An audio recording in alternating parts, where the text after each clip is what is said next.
آج یہ 100 سال سے پوری دنیا میں یہ کام ہو رہا ہے 1926 اور 27 سے، لیکن آپ بھی جانتے ہیں، ہم بھی جانتے ہیں کہ دنیا میں اس سے پہلے یہ شکل نہیں۔ یہ اللہ کا فضل ہوا۔ مولانا الیاس کاندھلی رحمۃ اللہ علیہ بہت بڑے عالم تھے، حدیث کی کتابیں وہ پڑھے ہوئے تھے، صحابہ کرام کے واقعات کو جانتے تھے، آپ صلی اللہ علیہ وسلم کی سیرت کو انہوں نے پڑھا تھا۔ علماء نے جو ان کی سیرت لکھی ہے، صاف لکھا ہے کہ ان کو چین نہیں آتا تھا۔ ارے یہی کیفیت تو حضور کی تھی۔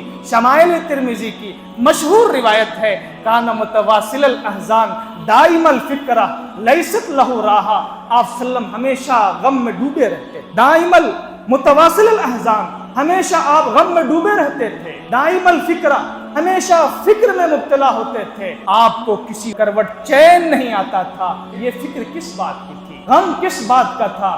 اسی بات کا غم تھا کہ جہنم جو خطرناک وادی ہے، میری امت کا کوئی فرد جہنم میں نہ پہنچے۔ آپ کو اسی بات کی فکر تھی کہ اللہ رب العزت نے اتنی بڑی کائنات انسانوں کے لیے پیدا کی ہے، اور یہ انسان اپنے معبود حقیقی کو بھلا بیٹھا ہے۔ وہ دریاؤں سے فائدہ اٹھاتا ہے، وہ درختوں سے پھل حاصل کرتا ہے، وہ زمین سے اناج اگاتا ہے، اپنی ساری ضروریات کو پورا کرتا ہے، اور جب عبادت کی باری ہوتی ہے تو کبھی پہاڑ کو پوجتا ہے، کبھی کنکر کو پوجتا ہے۔ کتنا نادان اور بھولا ہے یہ انسان، جن بتوں کو بناتا ہے اسی کے سامنے وہ سر جھکاتا ہے۔ جنت اور جہنم کے مناظر آپ کی نگاہوں کے سامنے تھے، اللہ رب العزت کا جلال اور جمال آپ صلی اللہ علیہ وسلم کے سامنے تھا۔ اللہ رب العزت کی ذات کو آپ سے زیادہ اس دنیا میں پہچاننے والا کون تھا؟ اس لیے حدیث پاک صاف کہہ رہی ہے کہ آپ ہمیشہ غم میں ڈوبے رہتے تھے، آپ کو کسی کروٹ چین نہیں ملتا تھا۔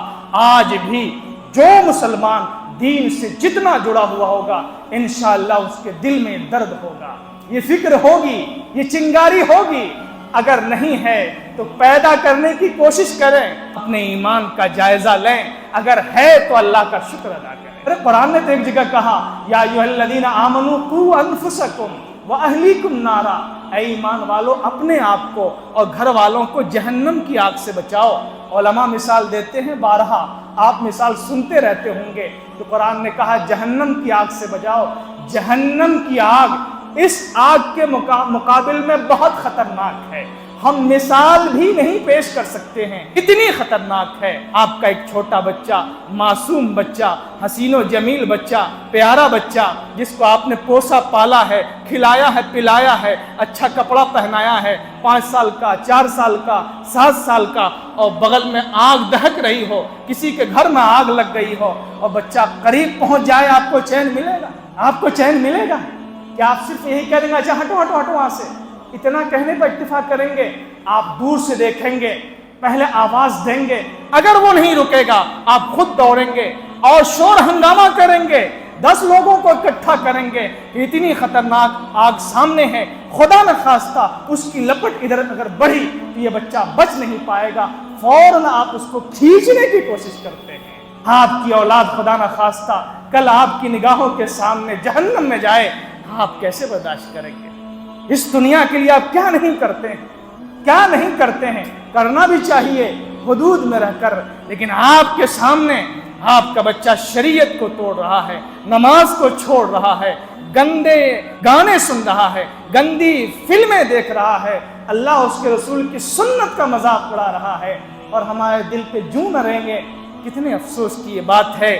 تو صحابہ کرام سے لے کر اب تک امت میں ضرور ایک طبقہ رہا ہے جن کے اندر یہ درد رہا ہے، جن کے اندر یہ فکر رہی ہے، اور انہوں نے ہمیشہ کوشش کی ہے کہ امت کے وہ افراد جو اس درد کو نہیں جانتے، جو اس کی حقیقت سے پورے طور پر واقف نہیں ہے، ان کو اللہ سے جوڑا جائے، ان کو اللہ سے جوڑا جائے، اور اس کے لیے سینکڑوں شکلیں انہوں نے اپنائی۔ بات بہت لمبی ہو جائے گی۔ یہ تبلیغی جماعت بنیادی طور پہ جو کام کرتی ہے، ان پڑھ لوگوں میں، دیہاتوں میں، یا انگریزی تعلیم یافتہ کچھ لوگ ہیں۔ آج بھی دنیا میں ایسے لوگ ہیں جو اللہ کو نہیں مانتے، آج بھی مسلمانوں میں ایسے لوگ ہیں جو ان عقیدوں کا انکار کرتے ہیں جو قرآن و حدیث سے ڈائریکٹ ثابت ہیں۔ آج بھی مسلمان میں ایسے لوگ ہیں، پڑھے لکھے لوگ، تو قرآنی آیات پر جن کو شک ہو جاتا ہے کبھی کبھی، آپ بتائیں ان کو جواب کون دے گا؟ ان کو وہی جواب دے سکتا ہے جن کے پاس قرآن کا گہرا علم ہو۔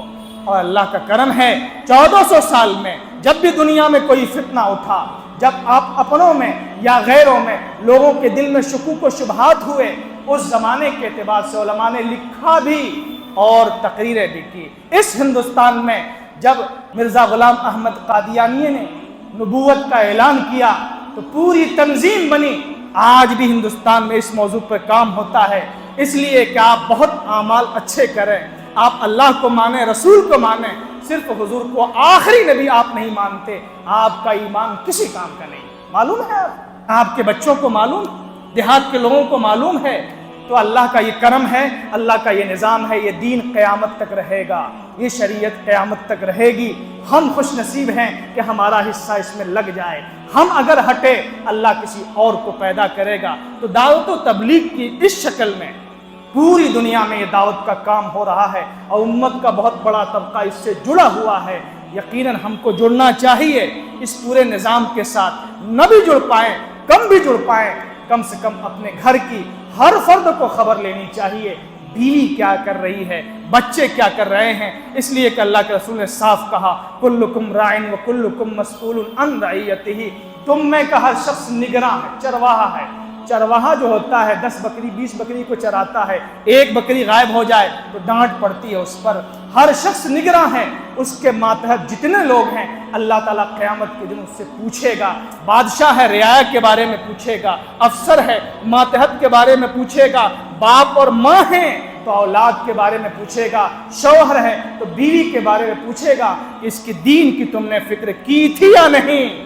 یاد رکھیے اگر ہم نے یہ فکر نہیں کی تو اللہ تعالیٰ کے ہمارا مواخذہ ہو سکتا ہے، اللہ معاف فرمائے۔ ہم نے فکر کی پھر بھی وہ راہ راست پر نہ آئے تو ہو سکتا ہے اللہ تعالیٰ ہمیں بخش دے۔ اللہ رب العزت ہم کو اور آپ کو اس دین کے لیے، اس کی خدمت کے لیے، اس دعوت و تبلیغ کے لیے قبول فرمائے۔